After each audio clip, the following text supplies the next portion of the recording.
차동 콜로 기르베 야보동 젠동 가바 상베 상게 동 강라 강도 데라 데르데 춘바 진리 세라 샤서 루 연된 군시 수제 림보시 라바 참메네 라구제 무드미 자신 차와 남제 네덴 도와진 라샤서 루 조자 린지 제베 이세 강 세자 든제 공바 대상게 도자 이세 줄라 포제베 보가 도제 샤라 샤자로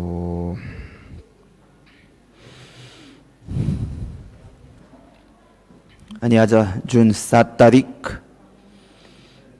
रहेको छ र अनि 8 युने मध्येमा 4 युने चाहिँ सुसम्पन्न भएर आज बिहानदेखि 5औं युने सुरुवात भएको छ र अनि यस युनेमा अनि पहिलादेखि रहनुभएका र नव युनेपा सम्पूर्णलाई सर्वप्रथम अनि टस्टेले लाक्सो फ्याफुल्ला नमस्कार भन्न चाहन्छु। अनि हामीहरूले केही समय अघिदेखि नै अनि गेलोङमा पाल्मोको युने गेलोङमा पाल्मोको त जीवनी कथा नामथर भनिरहेको थियौं र अनि लगभग 3 दिन जस्तो लागेर अनि सम्पन्न भएर आज चाहिँ नि गेलोङमा पाल्मो को जीवनी कथाबाट अनि हामीले जान्न पर्ने हैन त्यहाँबाट हामीले सिक्न सक्ने अनि सार अर्थहरू चाहिँ अनि 5-10 मिनेट लगाएर भन्न गइरहेको छु। यस सार गेलोङमा पाल्मोको जीवनीको सार भन्नको लागि पनि 3 भागमा बाँडेर भन्नेछु। सर्वप्रथम धर्ममा प्रवेश, दोस्रो धर्म अभ्यास, तेस्रो धर्म सफलता गरी 3 भागमा विभाजन गरेर बताउने छु। र अनि प्रथम धर्म प्रवेश त गेलोङमा पाल्मो स्वयं धर्म प्रवेशको विषयबाट चाहिँ हामीले के जान्न सक्छौं, उहाँको विचार कस्तो थियो भन्दाखेरि त्यसबाट हामीले के जान्न सक्छौं भन्दाखेरि मुक्ति र बुद्धत्व प्राप्तको लागि कुनै लिङ्ग भेद छैन भनेर हामी स्पष्ट रूपले बुझ्न सक्छौं।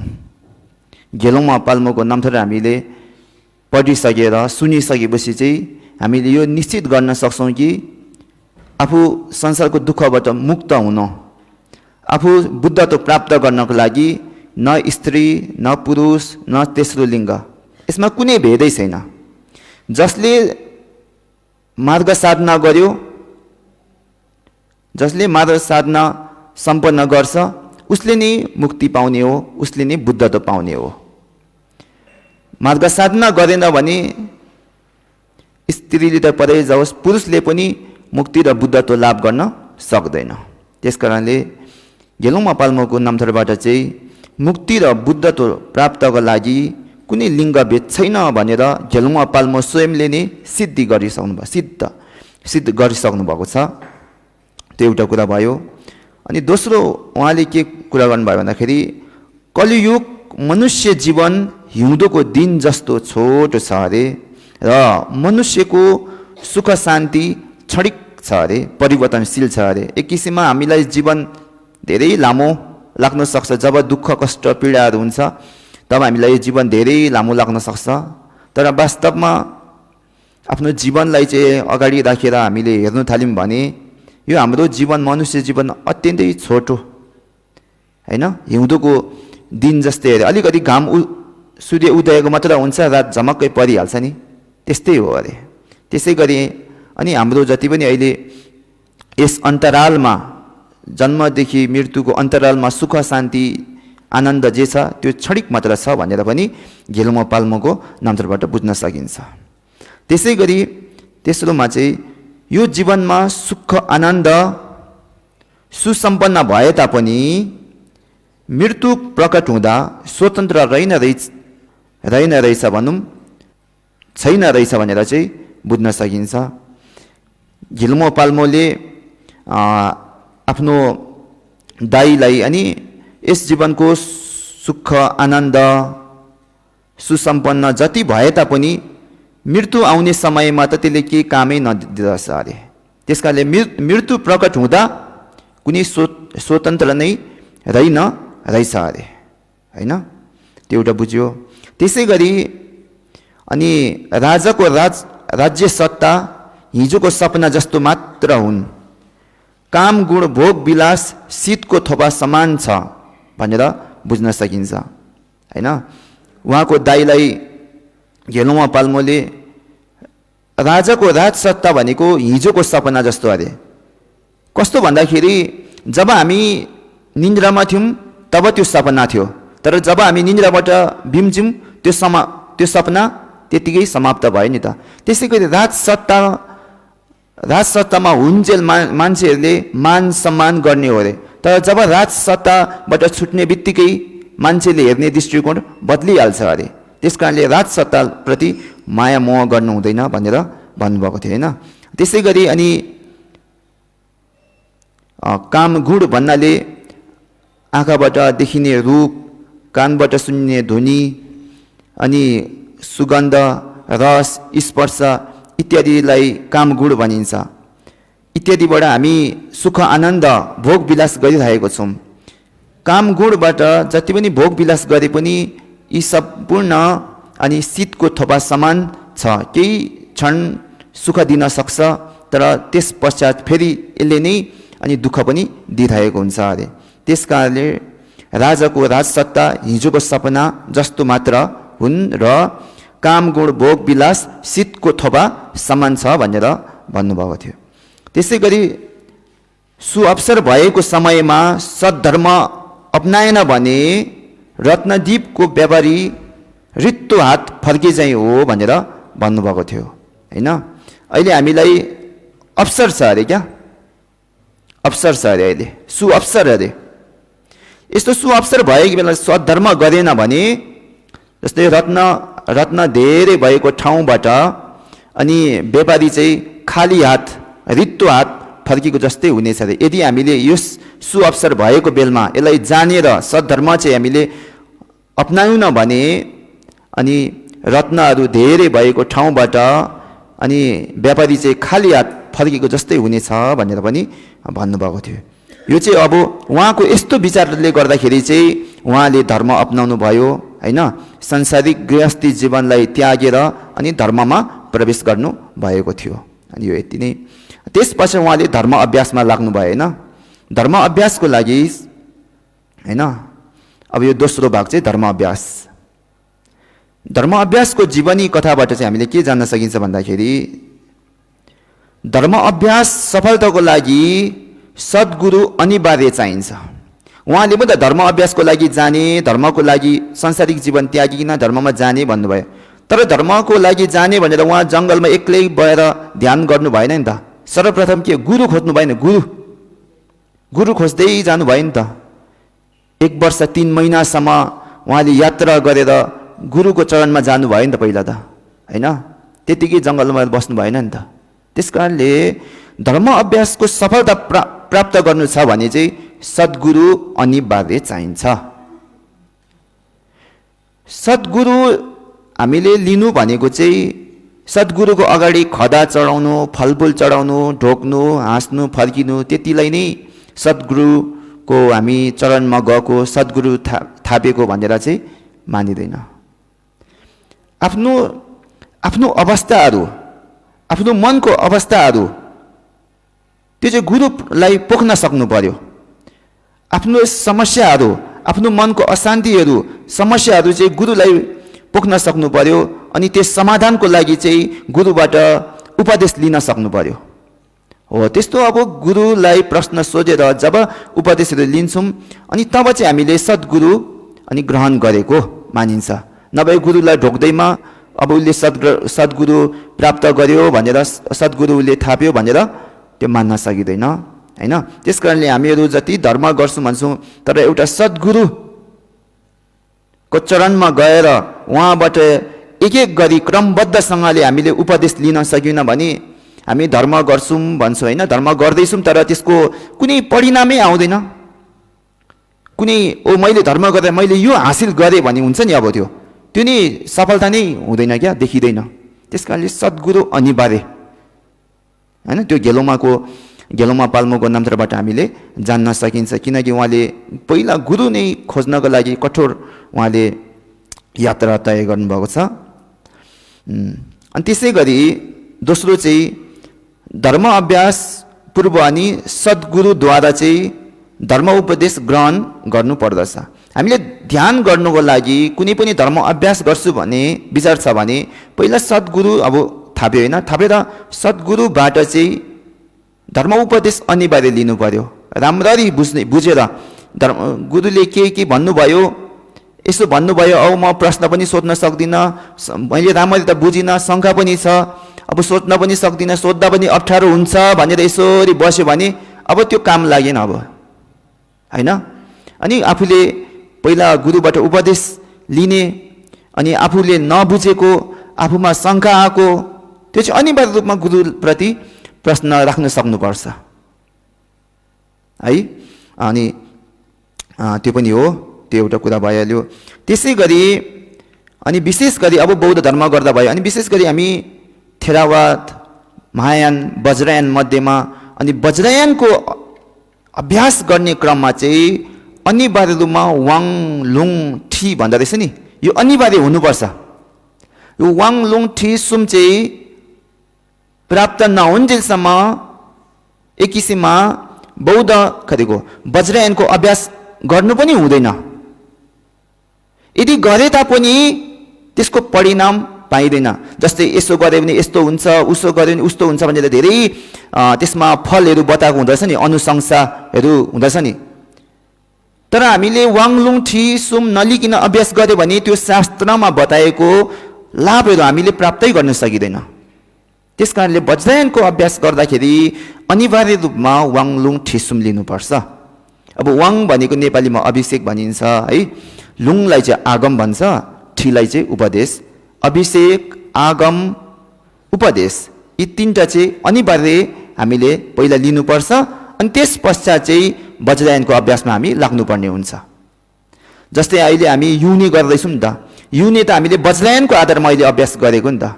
अस्ति भने नि वज्रयानमा तन्त्र 4 तन्त्र छ भनेको थिएँ नि, क्रियातन्त्र, चर्यातन्त्र, योगतन्त्र, अनुत्तर योगतन्त्र। मध्येमा अहिले युनि चाहिँ क्रियातन्त्र आधारित हो। अनि अहिले युनि चाहिँ अनि इष्टदेव चाहिँ हामीले कुन इष्टदेवको हामीले ध्यान साधना गरेको छौँ भन्दाखेरि हजारौँ हात भएको आर्य अवलोकितेश्वरको हामीले अहिले ध्यान साधना गरिरहेका छौँ। त्यस कारणले अहिले युनि हामीले व्रत बस्नका लागि चाहिँ अनि हजारौँ हात भएको आर्य अवलोकितेश्वरको वाङ लुङ ठी सुम अनिवार्य हुन्छ। यदि हामीले यो चाहिँ नलिकन युनि बस्यौँ भने लाभ त हुन्छ, तर जुन युनि बसेर लाभ हुन्छ भनेर बताएको छ नि, त्यो चाहिँ हामीले प्राप्त गर्न सक्दैनौँ, होइन? त्यस कारणले अनि तपाईँहरूले त्यसै गरी हजारौँ हात भएको भनौँ, अनि खरेको छाउतोन चेन्दो फप चेरिसीको वाङहरू तपाईँले पाउनु भएको छैन भने, लिनुभएको छैन भने, अनि पछि लिने प्रयास गर्नुहोस्, होइन? कतैतिर अनि त्यस्तो वाङको कार्यक्रमतिर छ भने त्यसलाई नछुटाइकन अनि जानुहोस् भन्न चाहन्छु। लुङ त्यस्तै भयो नि, त्यसमाथि वाङ लुङ भयो। लुङ भनेको त सुन्ने नै हो, बुझे पनि नबुझे पनि ठिकै छ, होइन? तर ठी भनेको चाहिँ उपदेश हो नि त। उपदेश भनेको चाहिँ यसको अर्थ बुझ्नै पर्ने हुन्छ क्या। लुङको क्रममा अर्थ नबुझे हुन्छ, सुन्दा भयो, तर ठी भनेको चाहिँ यसको अर्थ बुझेकै हुनुपर्छ, होइन? अब युनिको जुन अहिले हामी पाठ पढिरहेछौँ नि, जुन विशेष गरी अहिले युनिको पाठक्रममा प्रथम प्रहरको रहेछ नि, फर्स्टचोटिको रहेछ नि, प्रथम प्रहरको पूजा पाठ रहेछ नि, त्यसभित्र चाहिँ युनिको विशेष हामीले ध्यान साधना चाहिँ त्यहाँनिर बताएको छ। त्यसलाई अनि एक एक गरेर हामीले बुझ्न सकिन भने फाक्पा चेदेसीलाई कसरी ध्यान साधना गर्ने, कसरी जप गर्ने हामी जानेकै हुँदैनौँ।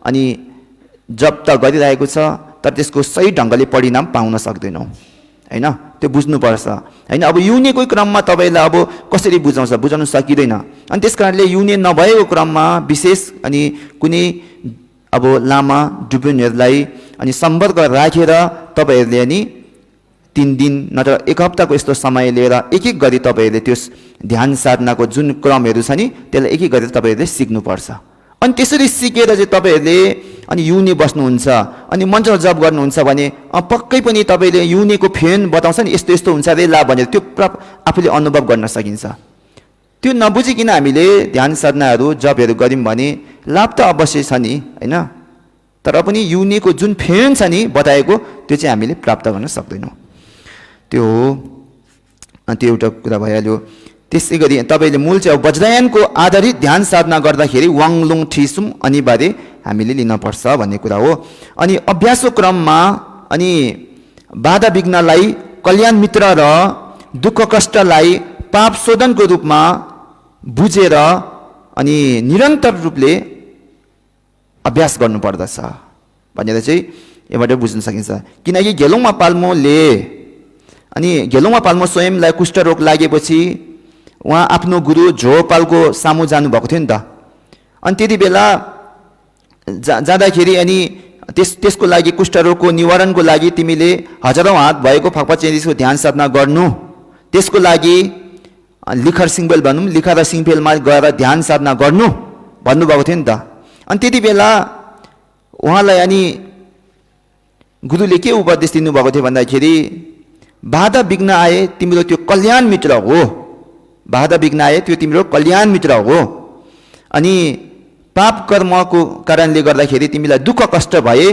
त्यो पाप शोधन गर्ने कुचो जस्तै हो भनेर उपदेश दिनु भएको थियो नि त त्यो उपदेश चाहिँ अत्यन्तै जरुरी छ महत्त्वपूर्ण छ हाम्रो दैनिक जीवनमा पनि अनि अब बाधा विघ्न पनि आइरहेको हुन्छ आफूलाई कुनै लक्ष्यहरू हासिल गर्नको लागि अघि बढ्दाखेरि बाधा विघ्न आइरहेको हुन्छ हैन त्यस बाधा विघ्नले गर्दाखेरि हामी लक्ष्यलाई नै बिर्सिने छोड्ने गर्छौं नि त्यसलाई झन् कल्याण मित्र त्यो त अघि बढ्नको लागि सहयोग गर्ने साथी हो जस्तो सोच्नुपर्छ अरे अनि आफूलाई दुःख पीडा कष्टहरू भयो भने त्यो चाहिँ अनि हाम्रो पाप घट्दैछ है अब हाम्रो पाप चाहिँ कमी हुँदैछ भनेर सोच्नुपर्छ अरे हैन त्यो पनि हामीले त्यहाँबाट लिन बुझ्न सक्छौं अनि कसैलाई पनि बाहिरी रूपबाट टिप्पणी गर्दा अनि पश्चाताप हुन सक्छ हैन जस्तै कि गेलौमा पाल्मोलाई अब लाखङ भित्र आउँदाखेरि त्यो लाखङको सेवकले चाहिँ हैन कुट्दै खुट्टामा घिसर्दै अनि बाहिर निकालेको थियो नि त अब उले त बाहिर रूपको हेर्यो नि त उले एउटा रोगी भिखारी त्यस्तो देख्यो नि त तर वास्तविकमा